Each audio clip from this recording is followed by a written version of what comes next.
메마른 가슴을 적시는 눈물과 감동의 시간, 황금야담에 오신 것을 환영합니다. 여러분은 천륜이란 무엇이라 생각하십니까? 피를 나눴다고 해서 모두 부모라 할 수 있을까요? 아니면 가슴으로 품어야 비로소 부모가 되는 것일까요? 여기 자신의 부귀영화를 지키기 위해 갓 태어난 핏줄을 눈밭에 버린 비정한 아비가 있습니다.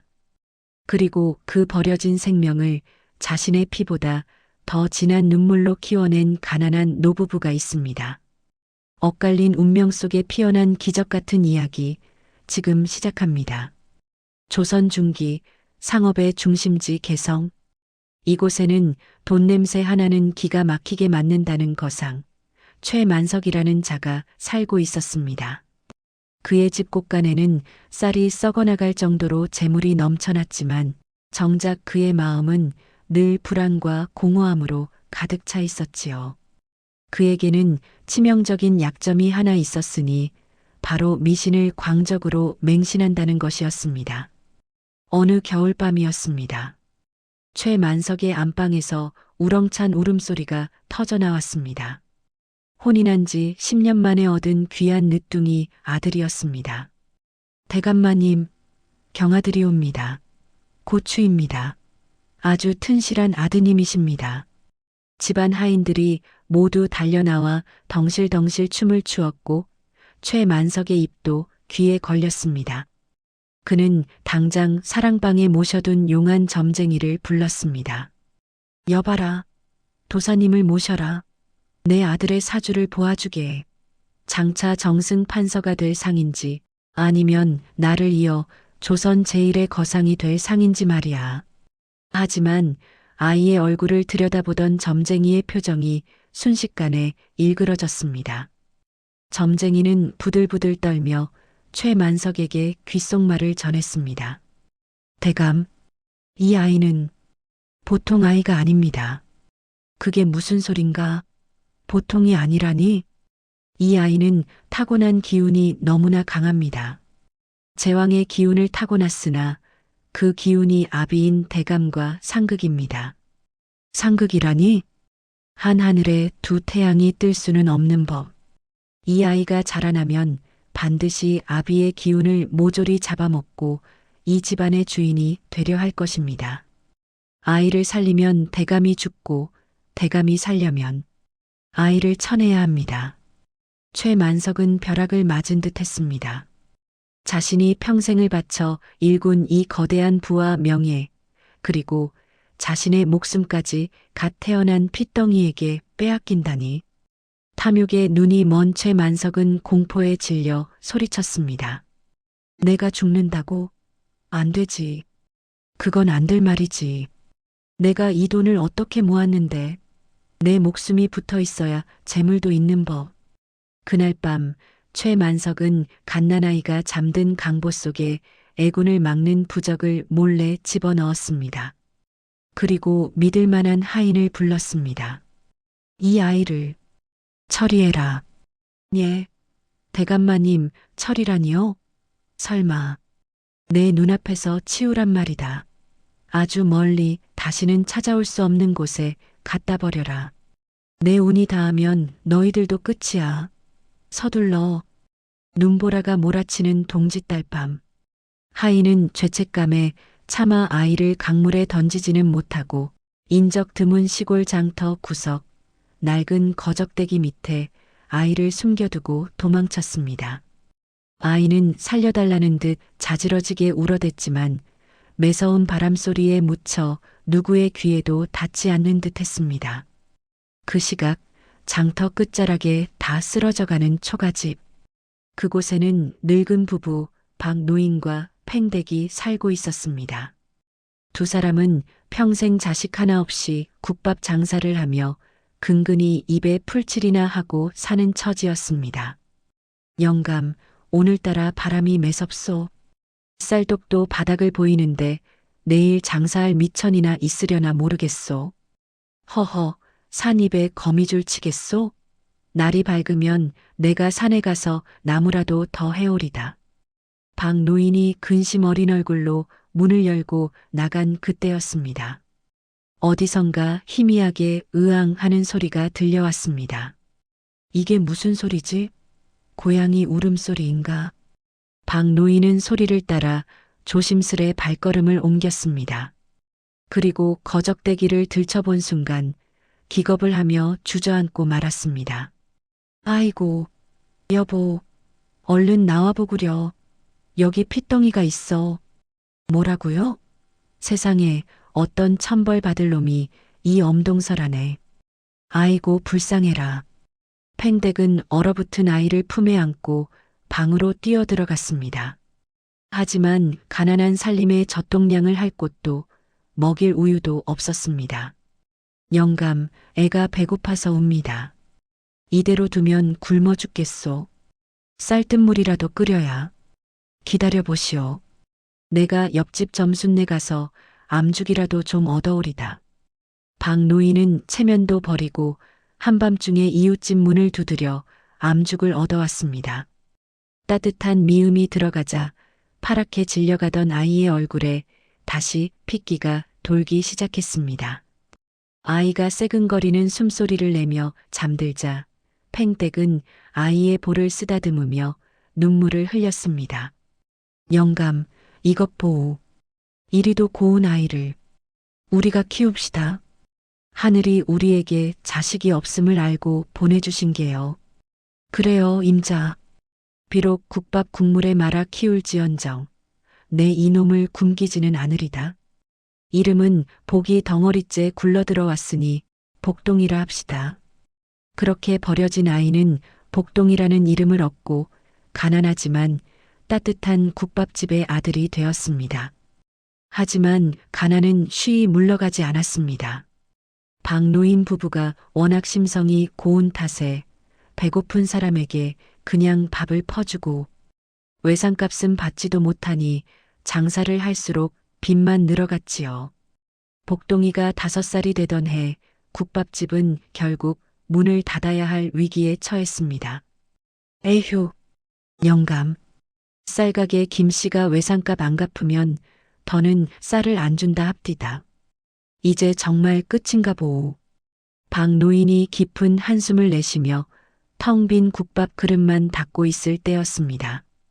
부엌 구석에서 쪼그려 앉아 젓가락으로 숫자를 세고 있던 5살 복동이가 불쑥 말을 꺼냈습니다. 할아버지, 내일부터는 국밥에 소금을 더 넣으세요. 응? 그게 무슨 소리냐? 복동아, 소금은 비싸서 아껴 써야 한다. 아니에요. 지금 우리 국밥은 너무 싱거워요. 사람들은 땀을 많이 흘리고 와서 짭짤한 걸 찾는데 싱거우니까 김치를 많이 먹잖아요. 김치가 소금보다 더 비싼데 차라리 국에 간을 맞춰주면 김치를 덜 먹어서 이문이 남아요. 박노인은 깜짝 놀라 복동이를 쳐다보았습니다. 5살짜리 아이가 뭔가 계산을 하고 있었던 것입니다. 허허, 이 녀석이. 그래, 내 말이 일리가 있구나.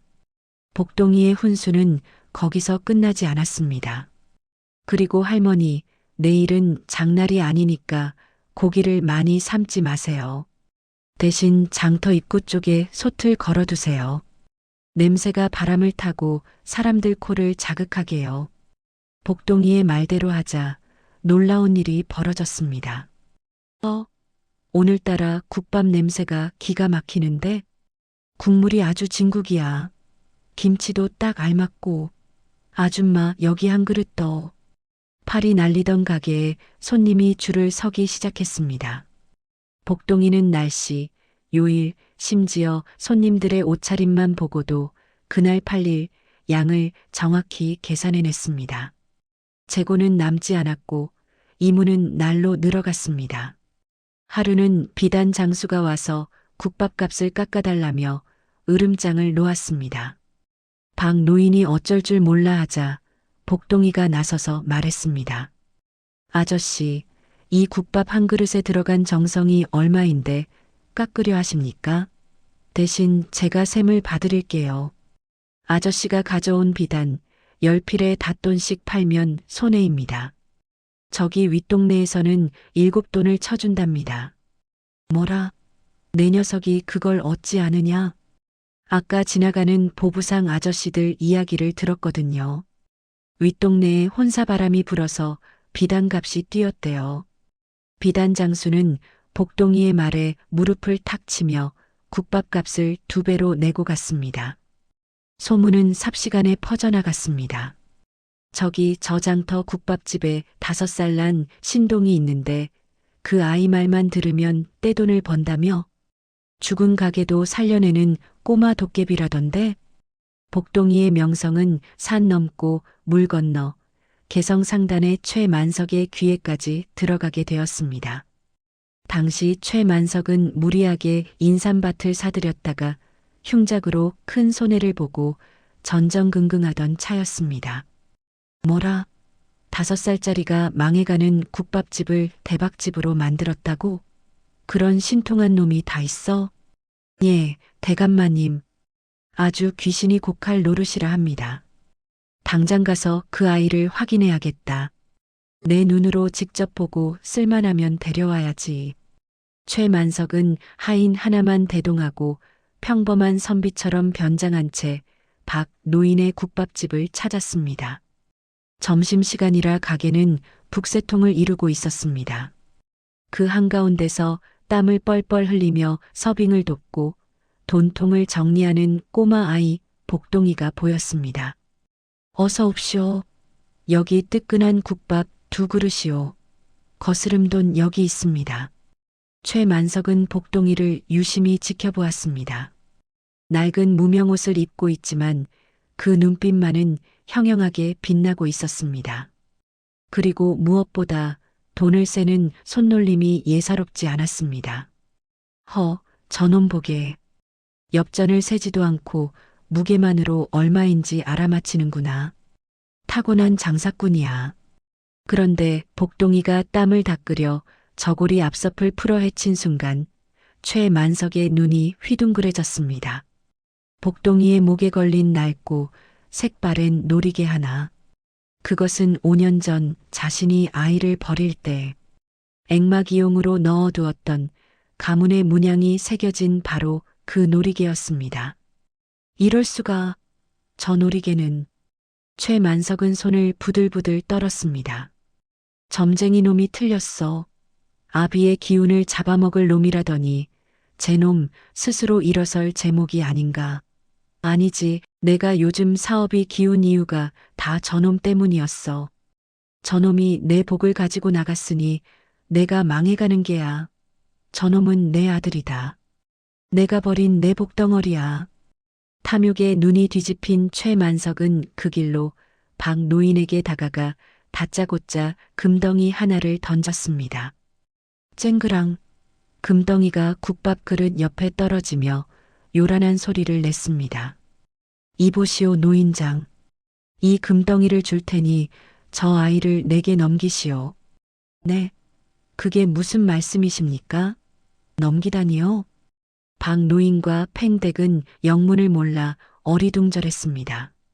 내 보아하니 형편도 어려워 보이는데 저 아이를 내 양자로 드리겠소. 아주 비싸게 쳐줄 테니 값을 부르시오. 쌀 100가마? 아니면 기와집 한 채? 최만석은 마치 물건을 흥정하듯 거만하게 말했습니다. 그 태도에 박 노인의 얼굴이 붉게 달아올랐습니다. 이보시오 선비 양반. 말씀을 삼가시오. 복동이는 물건이 아닙니다. 천금을 준다 해도 내 자식은 못 팝니다. 뭐라? 천금도 싫다? 이 늙은이가 노망이 났나? 최만석이 본색을 드러내며 하인들에게 신호를 보냈습니다. 숨어있던 덩치 큰 하인들이 우르르 몰려와 가게를 에워쌌습니다. 좋은 말로 할 때 아이를 내놓아라. 사실 저 아이는 내 핏줄이다. 5년 전 내가 잠시 잃어버린 내 아들이란 말이다. 네, 그게 무슨. 잃어버렸다니요? 이 아이는 엄동설안에 버려져 다 죽어가던 것을 우리가 살려낸 것입니다. 박 노인이 복동이를 등 뒤로 숨기며 맞섰지만 덩치들을 당해낼 재간이 없었습니다. 최만석은 비열한 웃음을 흘리며 박 노인의 멱살을 잡았습니다. 버려. 감히 누구 앞에서 거짓을 고하느냐. 내 놈들이 내 아들을 유괴에다가 앵벌이를 시킨 것이 분명하다. 당장 관하로 가자. 내 놈들을 유괴범으로 고발하여 옥살이를 시킬 것이다. 으앙, 할아버지, 할머니. 복동이가 울음을 터뜨리며 박노인의 바짓가랑이를 잡았지만 최만석의 하인들이 복동이를 강제로 떼어냈습니다. 평화롭던 국밥집은 순식간에 아수라장이 되고 말았습니다. 결국 박노인 부부와 복동이는 포승줄에 묶여 관아로 끌려가게 되었습니다. 과연 이 기막힌 운명은 어떻게 판가름 날까요? 관아의 마당은 구경 나온 백성들로 발 디딜 틈이 없었습니다. 억울하게 끌려온 국밥집 노부부와 그들을 노려보는 거상 최만석, 그리고 그 사이에서 바들바들 떨고 있는 줄만 알았던 5살 꼬마 복동이. 공기는 무겁게 가라앉아 있었고 상석에 앉은 사또의 표정은 엄하기 그지없었습니다. 죄인들은 고개를 들라. 사또의 호령에 박노인과 팽댁은 차마 고개를 들지 못한 채 흐느꼈습니다. 사또나리, 우리는 억울합니다.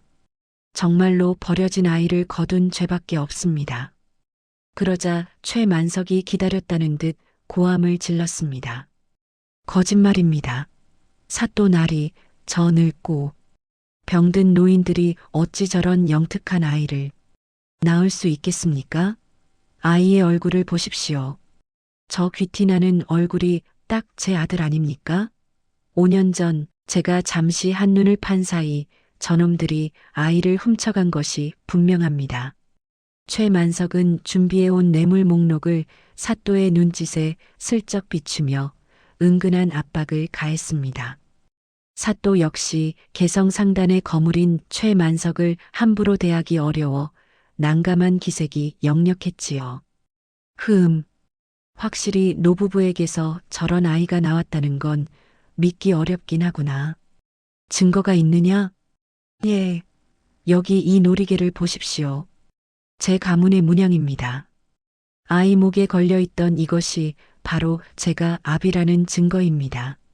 최만석이 놀이개를 흔들어 보이자 구경꾼들이 술렁거렸습니다. 분위기는 점점 박노인 부부에게 불리하게 돌아갔습니다. 박노인은 절망감에 고개를 떨구었고 팽댁은 복동이의 손을 꼭 잡은 채 놓지 못했습니다. 그때였습니다. 사또 나리 소인이 한 말씀 올려도 되겠습니까? 5살 꼬마의 입에서 나온 것이라곤 믿기지 않는 침착하고 또랑또랑한 목소리가 관아의 마당을 갈랐습니다. 복동이었습니다. 오호라, 내가 그 소문의 신동이구나. 그래, 어린아이가 거짓을 고하겠느냐. 말해보아라. 복동이는 천천히 일어나 최만석의 앞으로 걸어갔습니다. 그리고 그를 올려다보며 물었습니다. 대감께서는 저를 정말로 잃어버리셨습니까? 그렇다. 잠시 한눈판 사이에. 그렇다면 제가 태어날 때 강보 속에 무엇이 들어있었는지 기억하십니까? 최만석은 당황했습니다. 하인을 시켜버렸기에 그 속에 무엇이 있었는지 알 리가 없었지요. 그저 놀이개 하나 넣어둔 것만 기억할 뿐이었습니다. 그건 놀이개가 들어있었지. 그것 말고 또 없었습니까? 아버지가 자식을 잃어버렸는데 마지막으로 입혀보낸 옷가지나 물건 하나 기억 못하십니까? 최만석의 이마에 식은땀이 흐르기 시작했습니다. 복동이의 눈빛은 5살 아이의 것이 아니었습니다. 모든 것을 꿰뚫어 보는 듯한 서늘한 눈빛이었지요. 이놈이 건방지게. 너무 오래전 일이라 기억이 안 난다. 그러자 복동이는 품속 깊은 곳에서 꼬깃꼬깃해진 낡은 종이 뭉치 하나를 꺼냈습니다. 할머니가 5년 동안 소중히 간직해온 것입니다. 제가 강보에 쌓여 있을 때 옷 속에 숨겨져 있던 것입니다. 복동이는 종이 뭉치를 사또에게 바쳤습니다. 사또가 종이를 펼치자 붉은 글씨로 쓰인 부적 하나가 나왔습니다. 사또의 눈썹이 꿈틀했습니다. 이것은 살을 막는 부적이 아니냐? 그리고 뒷면에는 애구나 물러가라. 제발 내 운을 건드리지 마라. 사또가 글귀를 읽어내려가자 좌중은 찬물을 끼얹은 듯 조용해졌습니다. 복동이가 다시 입을 열었습니다. 사또 나리 세상 어느 부모가 잠시 잃어버린 자식의 품에 저주를 막는 부적을 넣어둔단 말입니까? 그것도 내 운을 건드리지 말라는 글귀와 함께 말입니다. 이것은 잃어버린 것이 아니라 액바지로 버린 것입니다. 백성들 사이에서 웅성거림이 터져 나왔습니다. 세상에 제 운수 때문에 자식을 버렸다고? 저게 사람이 할 짓인가? 최만석의 얼굴은 흑빛이 되었습니다. 아니. 그건 오해다. 점쟁이가 시켜서. 아니, 내 말은. 최만석은 횡설수설하며 스스로 무덤을 팠습니다. 복동이는 눈에 눈물을 가득 머금고 하지만 단호한 목소리로 외쳤습니다. 당신은 점쟁이의 말 한마디에 핏줄을 눈밭에 버렸소. 헌데 이제 와서 내가 돈을 잘 번다는 소문을 듣고 아비 노릇을 하러 온 것이오? 당신이 찾으러 온 건 아들이 아니라 당신의 잃어버린 돈주머니일 뿐이오. 이놈이 입 닥치지 못해? 그래도 내가 너를 낳아준 아비다. 핏줄은 속일 수 없는 법이야. 최만석은 궁지에 몰리자 마지막 발악을 했습니다. 그는 품에서 번쩍이는 금덩이와 비단옷을 꺼내 복동이의 눈앞에 흔들었습니다. 복동아, 잘 보거라. 저 늙은 노인들을 따라가면 평생 국밥 냄새나 맡으며 살아야 한다. 하지만 나를 따라오면 이 금덩이가 다 내 것이다. 비단옷을 입고 고기 반찬을 먹으며 떵떵거리고 살 수 있어. 자, 선택해라. 핏줄이냐 아니면 저 노인들이냐? 순간 정적이 흘렀습니다. 박노인과 팽댁은 숨을 죽이고 복동이를 바라보았습니다. 가난한 자신들이 해줄 수 있는 건 아무것도 없었기에 차마 붙잡지도 못하고 고개만 숙이고 있었습니다. 복동이는 금덩이를 잠시 응시했습니다. 그리고 최만석의 손을 매몰차게 뿌리치고 뒤에 있는 박 노인과 팽댁에게 달려가 와락 안겼습니다. 할머니, 할아버지, 복동아. 박 노인 부부는 아이를 부둥켜 안고 오열했습니다. 복동이는 팽댁의 거친 무명 치맛자락에 얼굴을 묻으며 소리쳤습니다. 가져가시오. 당신의 그 차가운 금덩이보다 우리 할머니의 땀 냄새. 나는 치맛자락이 내게는 더 따뜻하고 향기롭소. 나를 낳은 건 당신일지 몰라도 얼어 죽어가던 나를 가슴으로 품어 살린 건 이분들입니다. 복동이는 눈물 젖은 얼굴로 사또를 보며 호소했습니다. 낳은 정이 귀하다 하나 기른 정에 비할 수 있겠습니까? 제 부모는 저를 애군이라 부르며 버린 자가 아니라 복덩이라 부르며 키워준 이 두 분뿐입니다. 복동이의 절규에 구경하던 안악들은 치마폭으로 눈물을 훔쳤고 수염이 덥수룩한 장정들도 헛기침하며 하늘을 올려다보았습니다. 사또는 젖은 눈을 닦으며 판결봉을 높이 들었습니다. 듣거라.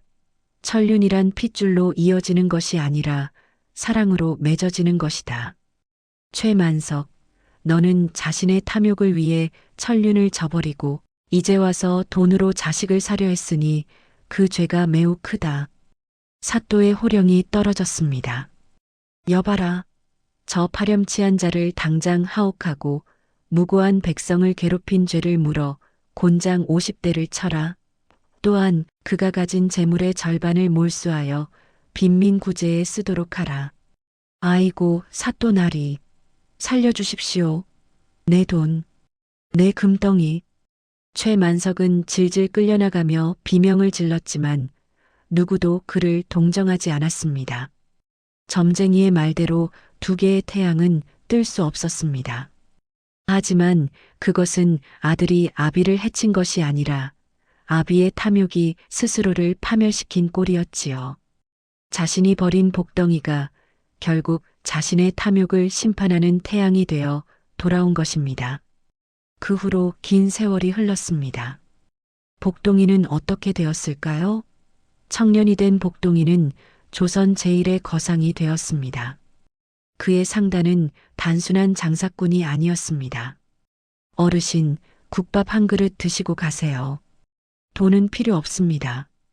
복동이는 박노인 부부의 뜻을 이어 굶주린 이들에게 무료로 국밥을 나누어 주는 활인 장사를 펼쳤습니다. 사람들은 그를 국밥 도련님, 살아있는 부처라 부르며 칭송했습니다. 어느 따스한 봄날, 고래등 같은 기와집 마루. 비단옷을 곱게 차려입은 박노인과 팽댁이 앉아있고 그 앞에 훤칠한 청년이 된 복동이가 큰 절을 올립니다. 박노인 부부의 얼굴에는 세월의 주름 대신 행복한 미소가 가득했습니다. 아버지, 어머니, 춥고 배고팠던 그 겨울밤 저를 거두어 주셔서 감사합니다. 두 분은 제 생명의 은인이자 제 영혼의 주인입니다. 부디 만수무강하십시오. 오냐 오냐. 우리 복덩이. 내가 우리에겐 하늘이 준 가장 큰 선물이다.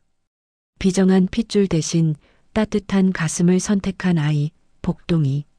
진정한 불안 창고에 쌓인 금화가 아니라 사람의 마음을 얻는 것임을 그는 우리에게 보여주었습니다. 오늘 밤 여러분의 곁을 지키고 있는 사람은 누구인가요? 혹시 바쁘다는 핑계로 소중한 사람에게 소홀하지는 않았는지요? 지금 곁에 있는 가족의 손을 한번 꼭 잡아보는 건 어떨까요? 그것이 바로 세상에서 가장 귀하고 따뜻한 복일 테니까요. 오늘의 이야기가 여러분의 마음에 잔잔한 파동으로 남기를 바랍니다. 이 먹먹한 여운을 계속 함께하고 싶으시다면 구독과 좋아요로 황금여담의 손을 잡아주세요. 저는 다음에도 따뜻하고 감동 가득한 이야기로 찾아뵙겠습니다. 꿈결 같은 편안한 밤 보내시길 바랍니다. 자, 여러분. 세상에서 가장 무거운 것이 무엇인지 아십니까? 돌덩이? 쇳덩이? 아닙니다. 바로 지갑 뚜껑입니다. 한번 닫히면 절대 열리지 않는다는 전설의 지갑을 가진 사내. 오늘은 똥도 아까워서 참았다가 밭에 가서 눈다는 조선 최고의 구두쇠 최진사와 그 천정 며느리의 한판 승부를 들려드릴까 합니다. 과연 최진사의 곡간은 열릴 수 있을까요? 아니면 며느리가 먼저 화병으로 쓰러질까요? 지금 바로 확인해 보시죠. 메마른 가슴을 적시는 눈물과 감동. 이 아니라 오늘은 배꼽 빠지는 웃음과 해악의 시간. 황금야담에 오신 것을 환영합니다. 오늘 밤 여러분의 막힌 속을 뻥 뚫어드릴 통쾌한 이야기 보따리를 풀어보겠습니다. 옛날 옛적 충청도 어느 깊은 골짜기에 최진사라는 양반이 살고 있었습니다. 이 양반으로 말할 것 같으면 자린고비라는 말도 아까운 그야말로 왕소금 중에 왕소금이었지요. 어느 정도였냐고요? 식사 시간이면 천장에 굴비 한 마리를 매달아 놓고 식구들에게 호통을 치는 게 일상이었습니다. 아범아, 굴비 한 번 쳐다보고 밥 한 숟갈 먹으랬지.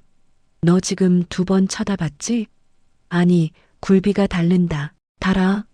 에잉, 저 아까운 걸 눈으로 다 파먹네. 파먹어. 어디 그뿐입니까? 장독대 간장이 줄어드는 게 아까워서 손뭉치를 간장에 살짝 찍었다가 물에 타먹으라고 시키질 않나? 여름철 부채가 다를까봐 부채는 가만히 들고 얼굴을 흔들었다는 전설적인 인물이었지요. 그러니 그 집 아들 칠성이는 오죽했겠습니까? 허우대는 멀쩡한데 길을 못 펴고 사니 동네 개들도 칠성이만 보면 짖지도 않고 혀를 쯧쯧 찰 정도였답니다. 그러던 어느 날 이 답답한 최진사 댁에 구세주가 등장했으니 바로 며느리 옥분이었습니다. 이웃 마을에서 시집온 옥분이는 겉보기엔 얌전한 새색시 같았지만 사실 속에는 능구렁이 100마리가 들어앉은 여장부였지요. 시집온 첫날부터 시아버지가 굴비 타령을 하자 옥분이는 속으로 이렇게 외쳤답니다. 아이고, 내 팔자야. 시아버지가 아니라 굶어 죽은 귀신이 붙었나. 좋다. 내가 이 집 곳간을 못 열면 성을 간다. 옥분이의 첫 번째 작전은 바로 공포 마케팅이었습니다. 어느 날 아침 옥분이는 퀭한 눈으로 안방 문을 열고는 다짜고짜 곡을 하기 시작했습니다. 아이고 아버님, 이를 어쩌면 좋습니까? 어젯밤 꿈에 돌아가신 시어머니가 나타나셨는데 몰골이 말이 아니십니다. 뭐라? 내 시어머니가? 저승 가서 잘 먹고 잘 산다더니 그게 무슨 소리냐? 아이고 말도 마세요. 저승 가는 노잣돈을 한 푼도 안 주셔서 지금 삼도천 나루터에서 뱃사공한테 멱살을 잡혀 계신답니다. 아버님께서 곳간을 열어 제사를 크게 지내주지 않으면 오늘 밤 당장 아버님을 데리러 오시겠다고. 최진사는 돈소리에 기겁했지만 데리러 온다는 말에는 더 기겁을 했습니다. 평생 모은 돈 써보지도 못하고 저승 가서 마누라 바가지 긁힐 생각을 하니 오금이 저렸던 것이지요. 에잉, 그 망할 할망구 살아서도 돈 타령이더니 죽어서도 돈 타령이야. 알았다, 알았어. 쌀한가마니. 아니, 반가마니만 꺼내거라. 그날 밤 최진사 댁 담장 너머로는 고기 굽는 냄새가 진동을 했습니다. 옥분이는 동네방네 소문을 내어 거지들까지 불러 모았지요. 최진사는 고기 한 점이 사라질 때마다 제 살점이 떨어져 나가는 듯한 고통에 몸부림쳤지만 옥분이는 천연덕스럽게 며느리 노릇을 했습니다. 아버님 많이 드세요. 이게 다 아버님 장수하시라고 조상님께 바치는 뇌물 아니겠습니까? 하지만 꼬리가 길면 밟히는 법. 제사를 3번이나 지내고 나니 최진사도 의심이 들기 시작했습니다. 아무리 봐도 며느리 얼굴에 기름기가 흐르는 게 수상했거든요. 이것들이 나를 속여? 내 돈이 어떤 돈인데? 그날부터 최진사는 곳간 열쇠를 끈으로 묶어 자신의 속바지 춤에 매달고 잠잘 때도 절대 풀지 않았습니다. 며느리 옥분이가 아무리 저승사자 이야기를 해도 콧방귀도 뀌지 않았지요. 귀신이 나오면 돈으로 때려잡으면 그만이다. 내 눈에 흙이 들어가기 전엔 이 열쇠 못 가져간다. 상황이 이렇게 되자 옥분이는 남편 칠성이를 불렀습니다. 여보, 이대로는 안 돼요. 아버님은 돈을 안 쓰는 병에 걸리셨어요. 이 병을 고치려면 충격요법이 필요해요. 충격요법? 무슨 수로? 아버지는 호랑이가 물어가도 돈주머니는 안 놓을 뿐이야. 두고 보세요. 호랑이보다 더 무서운 걸 보여드릴 테니까. 며칠 뒤 옥분이는 장터에서 약 장사를 하는 떠돌이 만석이를 섭외했습니다. 만석이는 말빨 하나로 맹물도 산삼달인 물로 속여 파는 사기꾼이었지요. 옥분이는 만석이에게 비단옷을 입히고 가짜 수염을 붙여 한양에서 온명의로 변신시켰습니다. 최진사가 마루에 앉아 엽전 개수를 세고 있을 때 만석이가 부채를 펄럭이며 대문으로 들어섰습니다. 허허, 이 집안에 시커먼 먹구름이 끼었구나. 주인이 곧 객사할 운명이로다. 뭐라? 내 이놈, 남의 집에 와서 무슨 악담이냐? 최진사가 펄펄 뛰었지만 만석이는 눈 하나 깜짝 안 하고 최진사의 얼굴을 빤히 들여다보며 혀를 찼습니다. 쯧쯧. 얼굴을 보니 돈독이 올라 혈관을 막았소. 돈을 너무 안 써서 기가 막힌 게지. 이대로 두면 사흘 안에 심장이 멈추고 입이 돌아가며 똥오줌을 못 가리게 될 것이오. 사흘? 최 진사는 사흘이라는 말에 덜컥 겁이 났습니다. 안 그래도 요즘 돈 세느라 어깨가 결리고 뒷목이 뻣뻣하던 참이었거든요. 그럼 어찌해야 산단 말이오? 방법은 하나뿐이요. 막힌 길을 뚫어야 하오.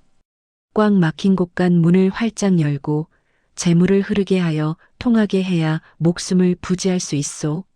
내 처방전은 딱 하나, 하루에 쌀 한 가마니씩 남에게 퍼주기요. 최 진사는 기절초풍할 노릇이었습니다. 쌀 한 가마니라니 차라리 죽는 게 낫지 싶었지만 막상 죽는다고 생각하니 억울해서 미칠 지경이었습니다. 하지만 최 진사가 누구입니까?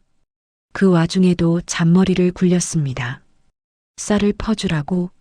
그래, 퍼주는 척만 하면 될 것 아니냐. 최 진사는 며느리 옥분이를 시켜 쌀을 퍼서 대문 밖으로 던지는 척하다가 밤에 몰래 다시 주워 담으라고 시킬 심산이었습니다. 그러나 옥분이는 시아버지의 머리 꼭대기에 앉아 있었지요. 아버님, 명예선생님 말씀 들으셨지요?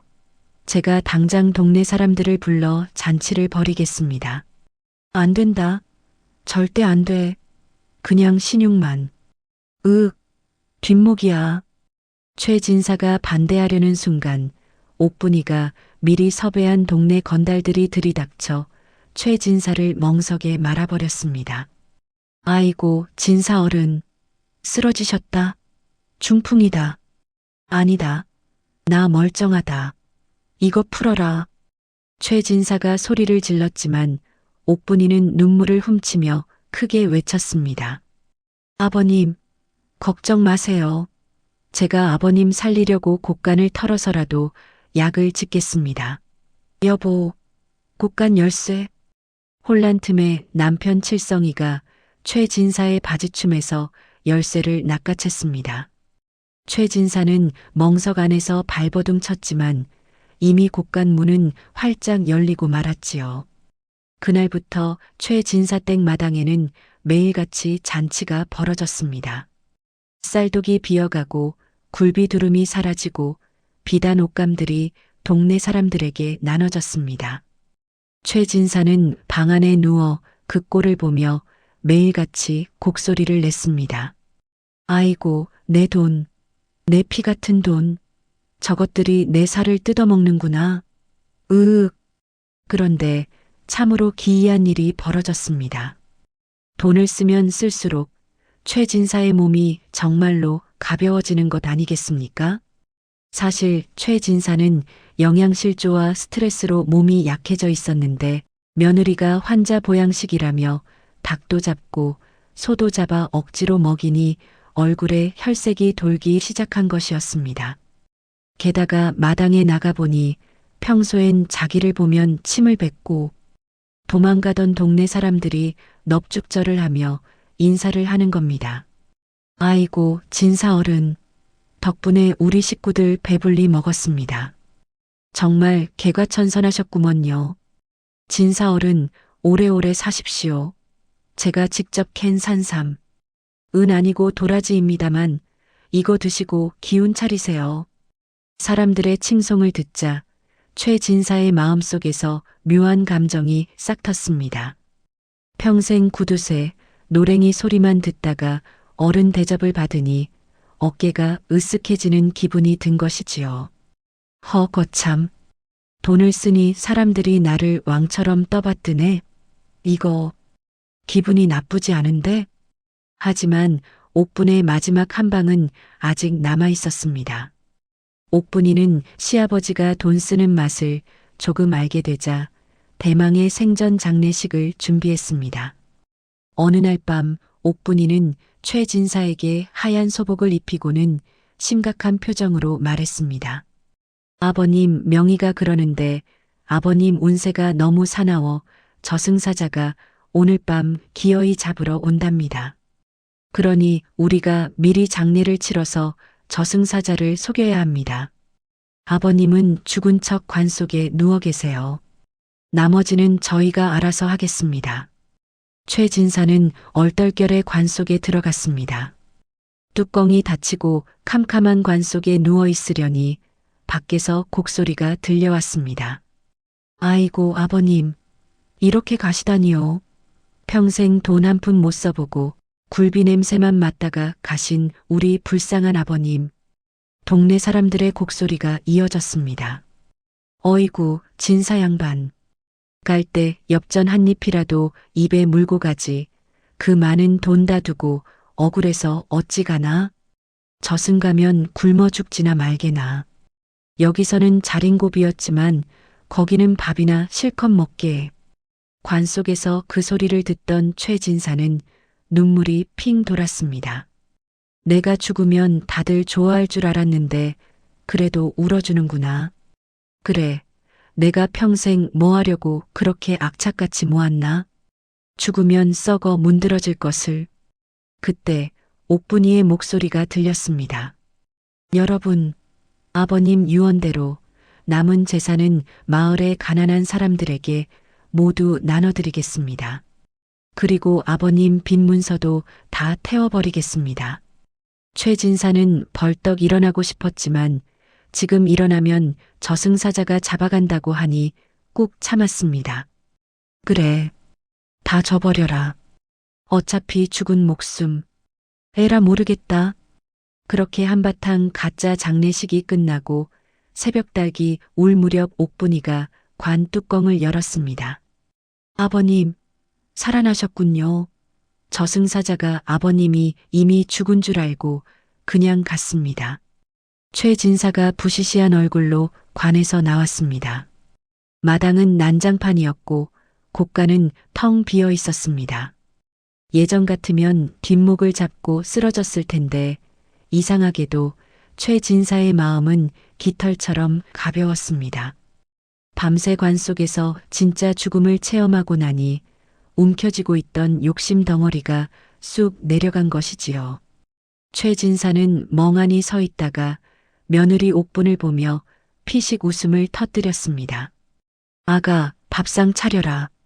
네, 굴비 꺼낼까요? 아니, 굴비는 떼서 구워오고 고깃국도 끓여라. 그리고 칠성이 이 녀석은 어디 갔냐? 장터 가서 막걸리나 한 말 받아오라고 해라. 내 오늘 다시 태어난 기념으로 동네 잔치나 한 번 더 해야겠다. 그날 이후 최진사는 자린고비라는 별명을 떼고 최대인으로 불리게 되었답니다. 물론 가끔 굴비 반 토막을 남기는 버릇은 못 고쳤지만 그래도 며느리 옥분이 덕분에 돈 쓰는 맛, 사람 사는 맛을 알게 된 것이지요. 여러분, 돈이 뭡니까? 돌고 돌아서 돈이라고 하지요. 움켜쥐면 똥이 되지만 베풀면 덕이 되어 돌아온다는 옥분이의 지혜.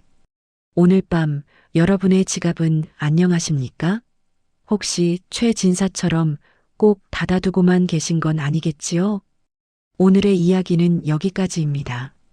자린고비 최진사도 춤추게 만든 며느리의 지혜가 즐거우셨다면 구독과 좋아요로 황금야담의 손을 잡아주세요. 저는 다음에도 더 기막히고 가슴 뛰는 이야기로 찾아뵙겠습니다. 편안한 밤 보내십시오. 아이고 여러분, 세상에 이런 날벼락도 유분수지. 눈 떠보니 내 마누라가 천하의 박색에 호랑이보다 무서운 여장부라면 여러분은 어찌하시겠습니까? 오늘 이야기는 꽃도령이지만 그 속은 텅텅 빈 철부지 신랑과 얼굴은 험상궂어도 재주 하나는 기막힌 아내의 살벌하고도 유쾌한 신혼전쟁 이야기입니다. 과연 이 기막힌 부부의 운명은 어찌 흘러갈까요? 지금 바로 시작합니다. 옛 이야기 속 지혜를 길어올리는 시간, 황금야담에 오신 것을 환영합니다. 우리 번님들은 지금 어디서 이 이야기를 듣고 계신가요? 지금 계신 곳을 댓글로 남겨주시면 제가 반갑게 인사 올리겠습니다. 자한때는 바야흐로 조선 중기 한양 땅 남산골 자락에 이몽룡이라는 사내가 살고 있었습니다. 이 사내 겉모습만 보면 그야말로 훤칠한 장부요. 지나가던 처녀들이 심리 밖에서도 뒤를 돌아볼 만큼 꽃도령이었습니다. 피부는 백옥 같고 콧날은 베일 듯 날카롭고 목소리는 또 어찌나 감미로운지 꾀꼬리가 형님하고 갈 정도였지요. 헌데 문제는 딱 하나. 이 허우대 멀쩡한 사내의 머릿속에 든 것이라고는 술과 풍류, 그리고 허세뿐이라는 것이었습니다. 집안은 3대 독자라 오냐오냐 키웠더니 글 공부는 뒷전이요. 날만 새면 저작거리로 나가 기생들 치마폭에서 노는 게 일상이었습니다. 부친이 일찍 돌아가시고 홀어머니 최 씨 부인이 삭바느질로 근근히 살림을 꾸려가는데도 몽룡은 정신을 못 차렸습니다. 어머니, 내 가끈이 낡아서 폼이 안 납니다. 돈 좀 주시오. 아이고, 이 녀석아. 쌀독에 쌀이 없어서 쥐가 굶어 죽어나가는데 무슨 가끈 타령이냐. 애인 양반이 굶어 죽어도 폼은 나야지.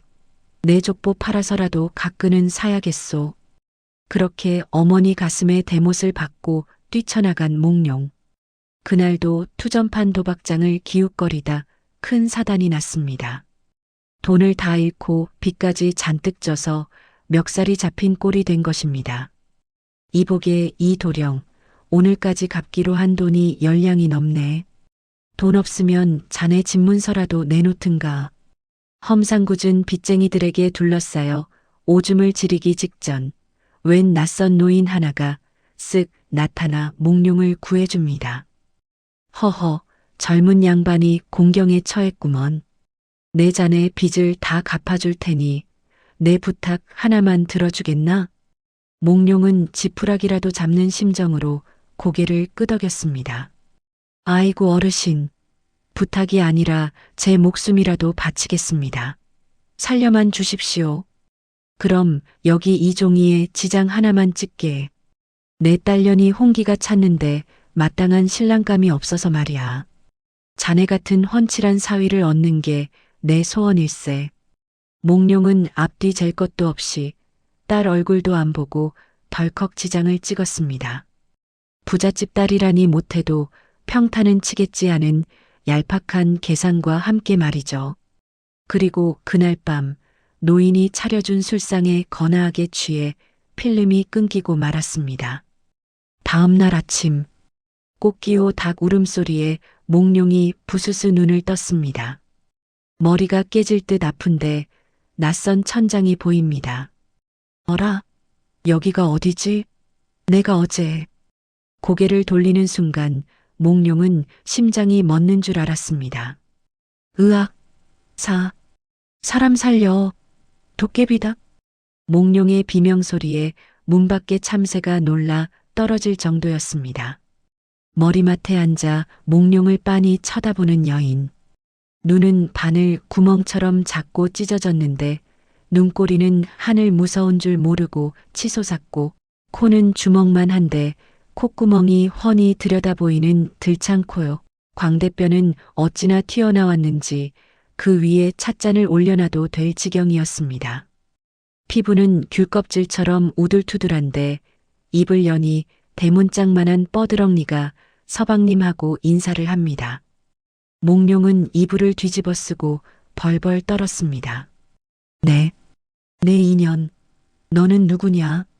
어느 지옥에서 온 야차냐? 여인이 수줍게 사실은 기괴하게 웃으며 말했습니다. 서방님도 참, 어제 서방님과 혼례를 치른 박씨입니다. 아버님이 빚 갚아주시는 조건으로 대릴 사위로 들어오시지 않았습니까? 몽룡은 그제야 땅을 치고 후회했지만 이미 엎질러진 물이었습니다. 그 길로 몽룡은 신방문을 박차고 도망쳤습니다. 안 해. 나 이 결혼 안 해. 차라리 빚쟁이한테 맞아 죽고 말지. 저 얼굴 보고는 못 산다. 그렇게 몽룡은 본가로 도망쳐버렸고 덩그러니 남겨진 박씨 부인. 보통 여인 같으면 목을 매거나 눈물바다를 잃었겠지만 우리 박씨 부인은 달랐습니다. 사내 자식이 책임감 없이 도망을 쳐? 어디 한번 해보자 이거지. 박씨 부인은 주섬주섬 짐을 쌌습니다.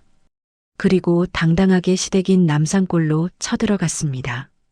남산골 몽룡의 집. 시어머니 최 씨는 며느리 꼴을 보고 기절초풍을 했습니다. 아이고, 내 아들이 미쳤지. 어디서 저런 공보 같은 것을 며느리라고. 동네 창피해서 얼굴을 들고 다닐 수가 없네. 썩 나가라. 하지만 박 씨 부인은 눈 하나 깜짝 안 하고 큰 절을 올렸습니다. 어머님, 제가 못생긴 건 사실이나 이미 혼례를 치른 몸입니다. 죽어도 이 집 귀신이 되겠습니다. 그리고 제가 오면서 보니 이 집 쌀독이 비었더군요. 박 씨 부인은 가져온 보찜을 풀었습니다. 거기서 쌀 한 가마니와 고기 2근, 그리고 엽전 꾸러미가 쏟아져 나왔습니다. 시어머니 최 씨의 눈이 휘둥그레졌습니다. 굶어 죽게 생긴 판에 며느리 얼굴이 문제겠습니까? 들어왔으니 밥이나 해봐라. 그렇게 박 씨 부인의 시집살이가 시작되었습니다. 박 씨 부인의 진가는 부엌에서 드러났습니다. 그녀가 소매를 걷어붙이고 부엌칼을 잡으니 탁탁탁탁 도마 소리가 난타 공연 절이 가라였습니다. 된장을 풀어 찌개를 끓이니 그 구수한 냄새가 담장을 넘어 심리밖까지 퍼지고 묵은 김치를 썰어 볶으니 잃었던 입맛이 도망쳤다가도 다시 돌아올 지경이었습니다. 방구석에 처박혀 시위하던 몽룡의 코가 벌름거렸습니다. 아니, 이게 무슨 냄새야? 우리 집에서 고기 냄새가 나다니? 배에서 꼬르륵 소리가 천둥처럼 쳤지만 몽룡은 자존심 때문에 나가지 않았습니다. 내가 저 곰보가 해주는 밥을 먹나 봐라. 굶어 죽으면 죽었지. 하지만 저녁상 냄새의 유혹을 이길 장사가 어디 있습니까? 슬금슬금 마루로 나온 몽룡. 밥상 위를 보니 윤기가 흐르는 흰 쌀밥에 소고기 묵국, 갈비찜까지 올라와 있었습니다. 몽룡이 숟가락을 들려는 찰나 탁! 박 씨 부인이 밥상을 낚아채며 말했습니다. 서방님, 이 밥은 공짜가 아닙니다. 뭐야? 내 집에서 내가 밥 먹겠다는데. 서방님은 오늘 밥값을 못 하셨습니다. 글 한 줄 안 읽고 땀 한 방울 안 흘리셨으니 밥도 없습니다. 박 씨 부인은 밥상을 들고 안방으로 쏙 들어가 버렸고 안에서는 시어머니와 며느리가 쩝쩝거리며 맛있게 먹는 소리만 들려왔습니다. 몽룡은 분해서 눈물이 찔끔 났지만 어쩌겠습니까? 밥줄을 쥔 사람이 왕인 것을요. 그날부터 몽룡 길들이기가 시작되었습니다. 박 씨 부인은 몽룡에게 선언했습니다. 책 한 권을 다 읽으면 고기 반찬, 붓글씨 10장을 쓰면 술 한 병입니다. 아무것도 안 하면 맨밥에 간장뿐입니다. 몽룡은 처음엔 반항했지만 박 씨 부인의 음식 솜씨와 배심에 눌려 억지로라도 책상에 앉아야 했습니다. 한편 박 씨 부인은 집안 경제도 쥐락펴락하기 시작했습니다. 그녀는 친정에서 배워온 비법으로 숙주나물과 콩나물을 기르기 시작했습니다. 그냥 기르는 게 아니라 남산골 맑은 물을 써서 아주 통통하고 아삭하게 길러냈지요. 그리고 새벽마다 장터에 나가 소리쳤습니다. 자, 잡숴봐요. 집 나간 며느리도 돌아오게 만드는 아삭한 콩나물이요. 한번 무쳐 먹으면 시어머니 잔소리도 노래로 들립니다. 그녀의 걸걸한 입담과 기막힌 맛 덕분에 콩나물은 날개 돋친 듯 팔렸습니다. 그뿐입니까? 남은 돈으로 비단을 떼다가 유행하는 스타일로 옷을 지어파니 한양 부녀자들 사이에 박신의 옷을 안 입으면 유행에 뒤처진다는 소문까지 돌았습니다. 1년이 지나자 다 쓰러져 가던 초가집은 번듯한 기와집으로 수리되었고 텅 비었던 곳간에는 쌀가마니가 그득그득 쌓였습니다. 시어머니 최 씨도 이제는 며느리 편이 되었습니다. 아이고, 우리 며느리, 복덩이 며느리. 내 아들이 복은 없어도 처복 하나는 타고났구나. 이제 며느리가 방귀를 뀌어도 향기롭다 할 판이었습니다. 하지만 배부르고 등 따스우면 딴 생각이 나는 게 인간이라 했던가요? 우리 철부지 이몽룡, 집안이 좀 펴고 때깔이 나니 다시 옛날 버릇이 도지기 시작했습니다. 에이그, 밥 잘 주고 옷 잘 입히면 뭐하나. 마누라 얼굴만 보면 밥맛이 뚝 떨어지는데. 몽룡은 박씨 부인 몰래 다시 기방을 기웃거리기 시작했습니다. 어느 날 장터에서 몽룡은 옛날에 알던 기생 월매와 마주쳤습니다. 이 월매란 여자 얼굴은 반반하지만 속은 구렁이 100마리가 들어앉은 희대의 꽃뱀이었습니다. 월매는 때깔 좋아진 몽룡을 보고 눈을 반짝였습니다. 어머, 저 멍청이 이몽룡 아니야? 옷 입은 걸 보니 요즘 한몸 잡았나? 보네. 옳지.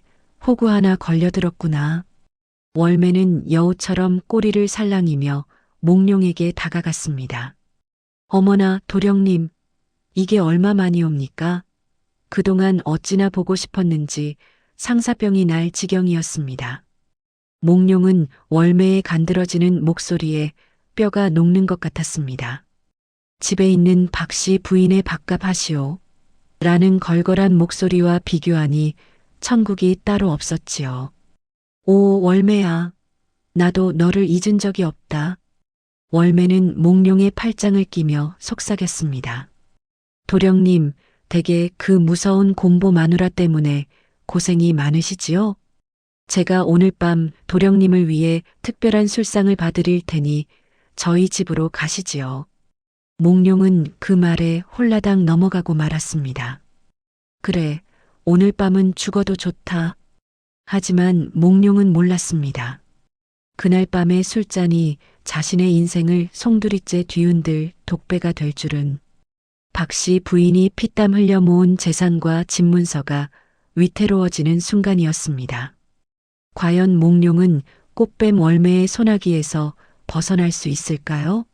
그리고 이 사실을 알게 된 천하의 여장부. 박씨 부인은 어떤 사자후를 토해낼까요? 자, 기생 월매의 꼬임에 넘어가 집문서까지 훔쳐들고 나간 이몽룡. 밤새 비싼 술에 가야금 소리에 취해 내가 내 사랑이로다 하며 흥청망청 놀아제꼈습니다. 그리고 다음 날 아침 몽룡이 눈을 떴을 때는 이미 상황이 180도 바뀌어 있었습니다. 으악, 이게 뭐야? 왜 내가 포승줄에 묶여 있는 거야? 몽룡이 소리쳤지만 눈앞에는 험상궂은 포졸들이 몽둥이를 들고 서 있었습니다. 내 이놈, 남의 귀한 술을 처먹고 돈을 안 갚으려 난동을 부려. 거기다 부녀자. 희롱까지? 내 죄를 내가 알렸다. 아니, 이게 무슨 귀신 씨나락 까먹는 소리요. 월매야, 월매야, 내가 말 좀 해다오. 몽룡이 애타게 월매를 찾았지만 어제까지만 해도 도령님 없인 못 살아 하던 월매는 싸늘한 표정으로 콧방귀를 뀌었습니다. 어머, 누구세요? 전 이런 파렴치한은 처음 보는데요. 술값 100냥이나 내놓고 가세요. 알고 보니 월매는 몽룡에게 독한 술을 먹여 재운 뒤 손도장을 찍게 하여 몽룡이 가져온 집문서를 가로채고 그것도 모자라 빚까지 뒤집어 씌운 것이었습니다. 아이고, 천하의 멍청이 이몽룡. 호랑이 굴에 제 발로 기어들어가 가죽까지 벗겨진 꼴이 되었습니다. 몽룡은 관아로 끌려가 형틀에 묶였습니다. 원님은 몽룡의 행색을 보더니 혀를 찼습니다. 이놈 생긴 건 멀쩡한 놈이 하는 짓은 개차반이구나. 당장 곤장을 매우 쳐라. 철서? 철서? 으악, 사람 살려. 어머니, 박씨 부인. 몽룡의 엉덩이에 불이 나고 비명소리가 관아 담장을 넘었습니다. 이 소식은 곧장 남산골 집으로 전해졌습니다. 시어머니 최 씨는 소식을 듣자마자 아이고 하며 뒷목을 잡고 쓰러졌습니다. 내 아들 죽네. 집문서도 날리고 아들도 죽게 생겼어. 다 저 며느리가 들어와서 부정이 타서 그래. 집안은 초상집 분위기가 되었고 하인들도 짐을 싸서 도망가려 눈치를 보았습니다. 하지만 이 난리통에 딱 한 사람, 박 씨 부인만은 태어났습니다. 그녀는 하던 바느질을 멈추고 조용히 일어났습니다. 그리고 장롱 깊숙한 곳에서 무언가를 꺼냈습니다. 그것은 바로 몽룡이 밖으로 나돌 때부터 몰래 적어두었던 비밀 장부였습니다. 박 씨 부인은 하얀 소복으로 갈아입고 머리를 단정히 비서 쪽을 졌습니다. 그 비장한 모습이 마치 전쟁터에 나가는 장수 같았습니다. 어머니, 걱정 마십시오. 집문서도 서방님도 제가 찾아오겠습니다. 그리고는 콩나물 판 돈으로 고용한 덩치 큰 일꾼 2명을 대동하고 관아로 향했습니다. 관아 마당에는 몽룡이 곤장 10대를 맞고 거의 실신 직전이었습니다. 자, 마지막 한 대다. 집행관이 곤장을 높이 쳐드는데 멈추시오. 우렁찬 목소리가 관아를 쩌렁쩌렁 울렸습니다. 모두의 시선이 입구로 쏠렸습니다. 거기에는 박 씨 부인이 험상궂은 얼굴에 서슬퍼런 눈빛을 하고 서 있었습니다. 원님이 눈을 가늘게 뜨고 물었습니다. 내 인연 감히 신성한 재판정에 난입하다니 내가 죽고 싶은 게냐? 박 씨 부인은 뚜벅뚜벅 걸어와 몽룡 앞을 막아서며 말했습니다. 소인은 죄인 이몽룡의 처입니다. 제 남편이 죄가 있다면 달게 받겠으나 누명을 쓰고 억울하게 매를 맞는 것은 볼 수 없습니다. 누명이라? 증거가 있느냐? 박 씨 부인은 품에서 장부를 꺼내 원님 앞에 던졌습니다. 여기 저 기생 월매가 지난 3년간 한양 바닥 사내들을 홀려 갈취한 재물 목록과 장무라비에게 넘긴 내역이 적혀 있습니다. 뭐라? 원님이 장부를 펼쳐보니 기가 막힙니다. 김대감 셋째 아들, 최 부잔의 사위. 피해자가 한둘이 아니었습니다. 날짜와 금액, 훔친 물건까지 꼼꼼하게 적혀 있어 발뺌할 수 없는 증거였습니다. 거기다 박 씨 부인이 데려온 일꾼들이 증언했습니다. 저희가 봤습니다요. 월매가 술에 약을 타는 것을. 월매의 얼굴이 사색이 되었습니다. 아니옵니다. 전연이 모함하는 것입니다. 하지만 원님은 이미 박 씨 부인의 기세와 명백한 증거에 마음이 기울었습니다. 여봐라. 당장 저 요망한 기생년을 하옥하고 이몽룡을 풀어주어라. 그리고 집문서도 돌려주어라. 와! 구경하던 백성들이 박수갈채를 보냈습니다. 박 씨 부인은 몽룡의 포승줄을 직접 풀어주었습니다. 몽룡은 퉁퉁 부은 눈으로 아내를 올려다보았습니다. 그 순간 몽룡의 눈에 비친 박 씨 부인의 모습은 더 이상 박색이 아니었습니다. 후광이 비치는 관세음보살이요. 자신을 구원한 여전사였습니다. 부인. 일어나십시오. 집에 가서 밥 드셔야지요. 박 씨 부인은 다리가 풀린 몽룡을 번쩍 업었습니다. 남자가 여자 등에 업혀가는 꼴이라니 평소 같으면 자존심 상해 죽었겠지만 지금 몽룡은 아내의 등짝이 세상에서 제일 넓고 따뜻하게 느껴졌습니다.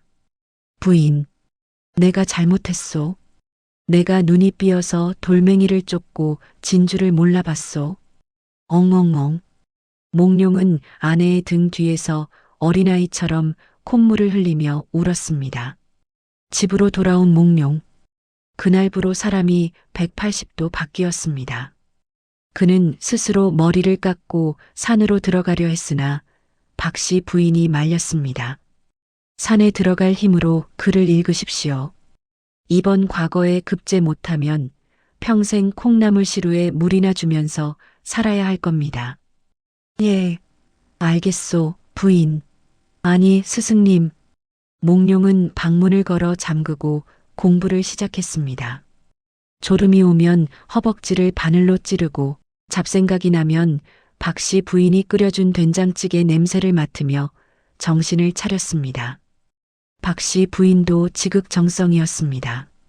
밤새 몽룡의 곁을 지키며 호롱불 심지를 돋워주고 해진 옷을 기워주었지요. 그렇게 3년이라는 세월이 흘렀습니다. 드디어 과거 시험 발표 날. 이몽룡, 장원급제요. 임금님이 하사한 어사화를 머리에 꽂고 몽룡이 금이 환영했습니다. 마을 입구부터 풍악이 울리고 동네 사람들이 모두 나와 환호했습니다. 몽룡은 말에서 내려 곧장 집으로 뛰어갔습니다. 어머니에게 큰절을 올린 몽룡, 하지만 그의 눈은 다른 사람을 찾고 있었습니다. 부인, 어디 계시오? 부인. 그때 방문이 열리고 박 씨 부인이 걸어 나왔습니다. 오늘을 위해 새로 지은 고운 옥색 한복을 입고 머리에는 옥비녀를 꽂은 모습이었습니다. 사람들이 수군거렸습니다. 아이고, 옷이 날개라더니 꾸며놓으니 좀 봐줄 만하네. 아니지, 저 정도면 귀부인이지. 하지만 몽룡의 눈에는 세상 그 누구보다 아름다운 절세미인으로 보였습니다. 이게 웬 조화일까요? 마음의 눈이 뜨이니 뻐드렁니는 복스럽게 보이고 찢어진 눈은 매력적으로 보이는 것이었습니다. 몽룡은 박 씨 부인 앞에 넙죽 엎드렸습니다. 부인, 고맙소. 내가 오늘 이 자리에 선 것은 다 부인의 덕이요. 내 평생 부인을 업고 다니며 부인의 종이 되어 살겠소. 몽룡이 박 씨 부인을 와락 끌어안자 구경하던 사람들이 와하 웃으며 박수를 쳤습니다. 그 후로 몽룡은 높은 벼슬에 올랐지만 조정의 어려운 일이나 백성을 다스리는 문제는 꼭 퇴근 후에 박 씨 부인과 상의했다고 합니다. 사람들은 몽룡을 지혜로운 몽민관이라 칭송했지만 사실 그 지혜의 구할은 안방마님 박 씨 부인에게서 나온 것이었지요. 세월이 흘러 두 부부는 검은 머리가 팥뿌리가 될 때까지 서로의 못난 점은 덮어주고 잘난 점은 세워주며 행복하게 살았답니다. 얼굴이 예쁜 것은 3년가지만 마음이 곱고 지혜로운 것은 30년, 아니 평생을 간다는 옛 어른들의 말씀, 하나 틀린 게 없지요? 자, 오늘 못생긴 며느리의 통쾌한 인생 역전기 어떠셨나요? 겉모습만 보고 사람을 판단하다 큰 코 다친 이몽룡의 이야기를 통해 우리 번님들도 진짜 중요한 것이 무엇인지 다시 한번 생각해보는 시간이 되셨기를 바랍니다. 오늘 이야기가 즐거우셨다면 구독과 좋아요로 복채를 대신해 주시길 바라며 저는 다음에도 더 기막히고 가슴 뛰는 이야기로 찾아뵙겠습니다. 편안한 밤 보내십시오. 여기서 오늘의 질문. 여러분의 배우자 혹은 연인이 외모는 김태희정 우성인데 성격이 개차반인 것과 외모는 박 씨 부인 옥동자인데 지혜롭고 헌신적인 것 중 딱 하나만 골라야 한다면 무엇을 선택하시겠습니까? 1번 외모가 최고다. 2번 마음이 최고다. 솔직한 댓글 기다리겠습니다.